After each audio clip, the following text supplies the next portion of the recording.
নমস্কার, আমি বন্দনা। আমার কিচেনে আপনাদের সবাইকে স্বাগত জানাই। আবারও এসে হাজির হয়েছি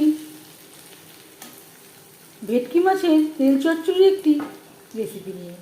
দেখে নেওয়া যাক আজকের এই রেসিপিটি।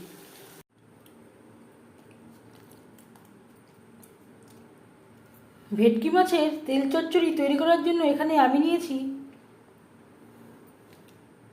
একটা 2.5 কেজি ওজনের ভেটকি মাছের তেল। তেল আমি বেছে পরিষ্কার করে ধুয়ে নিয়েছি। কড়াইতে দিয়ে দিয়েছি সরষের তেল,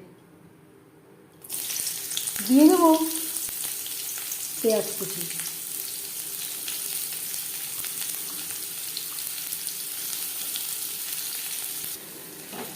তিন চার মিনিট পেঁয়াজ ভেজে নেওয়ার পর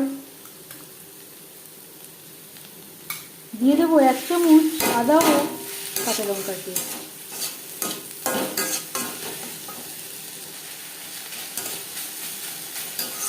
কাঁচা গন্ধ যাওয়া পর্যন্ত নাড়াচাড়া করব। আর লাগছে পরিমাণ মতো হলুদের গুঁড়ো, স্বাদ মতো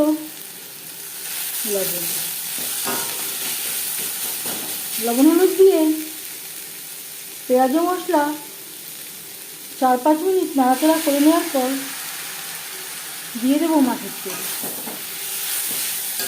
এই রেসিপিটি আমি ভেটকি মাছের তেল দিয়ে ট্রাই করছি।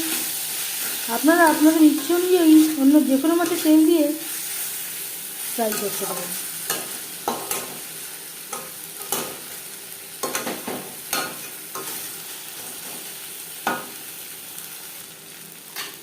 দু 3 মিনিট রান্না করে নেওয়ার পর দিয়ে দেবো একটা টমেটো, যেটা আমি স্লাইস করে কেটে নিয়েছি।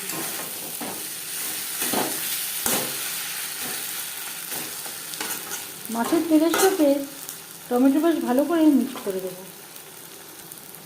গ্যাসের ফ্লেমটাকে লোতে করে দেবো। ঢাকনা চাপা দিয়ে মাছের তেল মেল্ট হওয়া পর্যন্ত অপেক্ষা করব। মাছের তেল বেশ ভালো করে মেল্ট হয়ে গেছে। দিয়ে দেব ধনেপাতা কুচি, বেশ ভালো করে মিক্স করে দেব।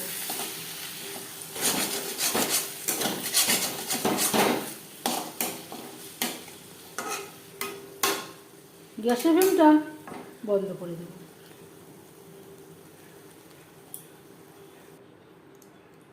পেঁয়াজ টমেটো ধনেপাতা দিয়ে মাছের তেল চচ্চড়ি রেডি সার্ভ করার জন্য। আমি আর গরম মশলা ব্যবহার করলাম না।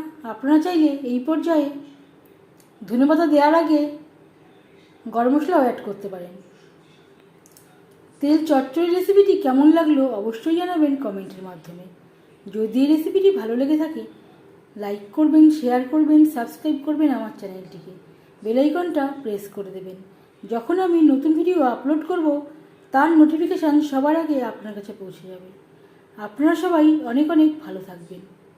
এই ভিডিওটি দেখার জন্য ধন্যবাদ।